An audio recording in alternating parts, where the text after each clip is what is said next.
I knew something was wrong the moment the security light snapped on. Not the usual flicker from a raccoon or some lost neighborhood cat, but a harsh, deliberate glare that sliced through my bedroom. Then came the boots, heavy, uneven, stomping across my yard like they owned the place. And when I heard them shout, "HOA police, open the door," I realized something terrifyingly stupid was about to happen.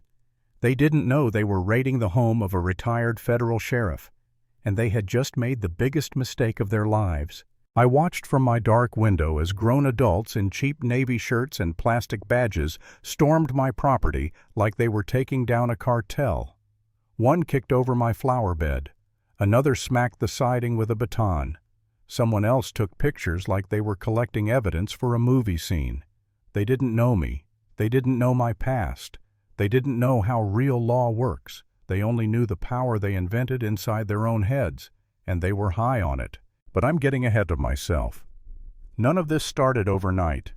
It began long before the raid, back when my life was boring and the way a retired man hopes for quiet mornings coffee on the porch, a neighborhood where the biggest crisis was a runaway dog.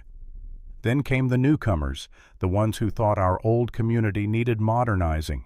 They printed glossy brochures elevating community standards, protecting property values, the usual HOA fairy tale, and somehow voted themselves into existence as the new board. Here's the catch: people like me, longtime residents, weren't required to join, and I had no intention of signing away my peace.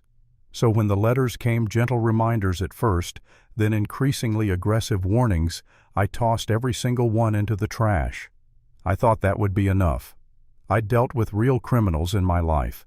How hard could a group of suburban volunteers possibly push? Then one afternoon I looked up from trimming my hedge and saw her marching down my driveway. Linda Parker, the newly crowned queen of the HOA. Thin, sharp posture like she ironed her spine every morning. She clutched a clipboard like a weapon. "Mr. Harris," she said, voice dripping with self-appointed authority, "you haven't responded to our enrollment requirements." I looked her dead in the eyes. "I'm not a member. I never agreed to be one, and I won't be joining." Her smile evaporated. "You don't get to decide that." I raised an eyebrow. "Ma'am, I most definitely do." Her face twitched. She spun around, muttering into her phone, and walked off like she'd just discovered a long-term enemy. Turns out she had.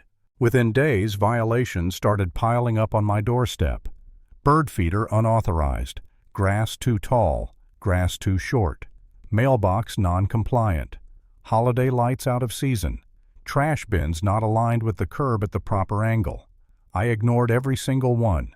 And for Linda, that was the ultimate sin. So she escalated. The HOA created something called the Enforcement Unit. Picture a group of middle-aged adults wearing navy shirts with vinyl letters, plastic badges from a kid's birthday party, and walkie-talkies without batteries.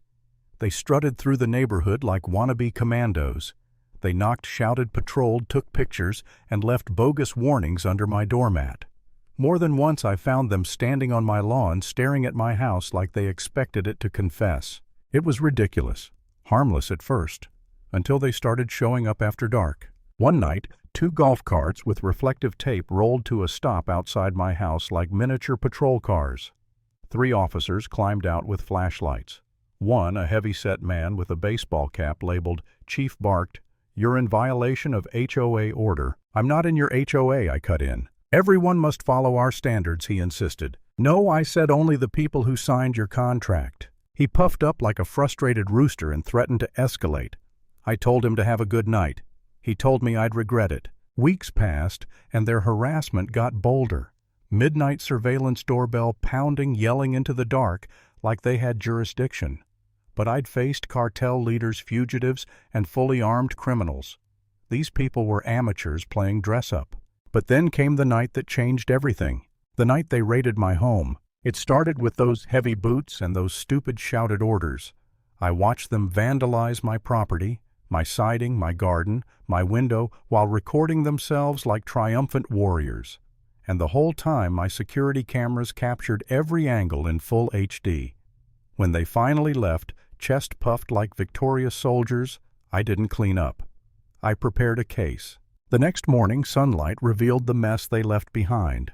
Shattered glass glittered on my lawn. My mailbox hung crooked like it had given up. Deep footprints tore through the flower bed I'd spent years tending. And scratched into the dirt in front of my porch, someone had carved a message, "Pay your HOA dues." I felt a cold, quiet anger crawl into my bones. Then Linda arrived, silver SUV, perfect hair, fake smile plastered on. She glanced at the damage with the cool detachment of a mob boss. "Such a shame," she cooed. "If you were part of the HOA, we could offer protections." Protections. She actually said it like she was running a suburban mafia. I stepped closer. "Are you implying your officers did this?" She blinked innocently. "Officers? Just community volunteers keeping things safe. You mean the vandals in your shirts?" Her smile twitched. For the first time, I realized something simple and terrifying. Linda didn't just think she had authority. She believed she was the law. When she left, still smirking, I walked inside, opened my lockbox, and took out my federal badge, the one I'd kept more than as a souvenir. Running my thumb over the metal, I realized this wasn't about annoyance anymore. This was about stopping something dangerous before it grew. I went straight to Sheriff Turner, a good man with more honesty than manpower. I laid everything out: the footage, the timeline, the threats, the raid. He studied the photos, shook his head, and said, "Impersonating authority is a felony." And then he gave me the green light. That night I installed new cameras, hidden ones. If the HOA wanted to play vigilante, I was going to let them. People like that always come back, always push 1 inch further. Sure enough, at 2:14 a.m., 5 HOA officers arrived armed with crowbars, bolt cutters, mallets. They shattered my side gate. They stomped through my garden. They pried at my back door. The chief shouted, "Teach him a lesson." They spread across my yard like a discount SWAT team, clueless that every move was being streamed straight to the sheriff's office. I let them wreak just enough havoc to incriminate themselves. Then I slipped out the front door, circled wide, and stepped into the moonlight. "Evening, gentlemen." They froze. One dropped his tool. Another stumbled into my tomatoes. The chief tried to puff up, but his voice cracked. "You're out of compliance, old man." "HOA rules don't apply to me," I said, calm as a quiet storm. "And you know it." He screamed something about authority, discipline, community order. I just reached into my jacket. They all tensed like I was pulling a gun. Instead, I held up my badge. Federal Sheriff, retired, still authorized. The chief paled so fast he looked powdered. One man whispered, "We're screwed." Then headlights swept across the street, 2 sheriff cruisers rolling in silent and fast. Turner stepped out, flashlight raised. "Gentlemen, put the tools down." The chief sputtered, "Linda will save us." I leaned in. "Linda's next." The arrests happened quickly, efficiently. The HOA officers were cuffed and hauled away, shouting excuses as they tripped over my ruined flower bed. And for the first time in months, the neighborhood was quiet. But it wasn't over, not by a long shot. The federal investigation tore through the HOA like fire. Fake regulations, misused funds, coordinated harassment, intimidation campaigns. Neighbors finally spoke up. Parents, veterans, couples, seniors, all terrified of the board. And all of it, every piece led back to Linda. They needed one final confession, and they wanted me there when they confronted her. I found her trembling in her doorway, mascara streaked, clutching her clipboard like a shield. "You destroyed everything," she whispered. "No," I said, "you did." She shook, voice cracking, "I don't know who I am without the HOA." That was the moment she stopped being a villain and became something far sadder, a woman who built her entire identity on controlling others. "You'll figure it out," I told her. Her confession followed, and once she signed it, everything collapsed fast. The final hearing was brutal. The judge read out charges for what felt like forever: harassment, vandalism, trespassing, impersonation, misappropriation, conspiracy. When I took the stand and played the footage of the raid, the courtroom fell silent. Linda bowed her head. The HOA lawyer looked like he wanted to evaporate. Then the judge delivered the final blow. "This HOA is dissolved effective immediately. No governing authority shall remain. Individuals responsible will face charges." Linda broke down quietly. Board members wilted. Officers were led away. And just like that, it was over. No celebration. No cheering, just silence. The kind that comes after a storm finally burns itself out.